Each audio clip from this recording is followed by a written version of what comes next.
திருவண்ணாமலை மாவட்டத்தில் 100 விழுக்காடு வாக்காளர்கள் வாக்களிக்க வேண்டும் என்பதை வலியுறுத்தி விழிப்புணர்வு நிகழ்ச்சி நடைபெற்றது.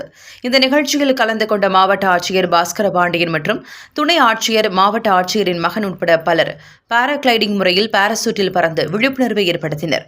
ஆட்சியர் பாராசூட்டில் பறந்து வந்து கீழே இறங்கிய போது நிலை தடுமாறி விழுந்த அவரை அங்கிருந்த காவலர்கள் தாங்கி பிடித்தனர்.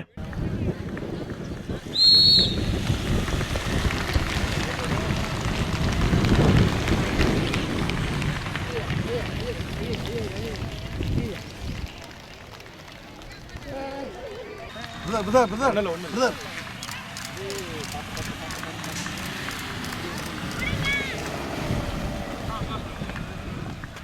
Hey, super.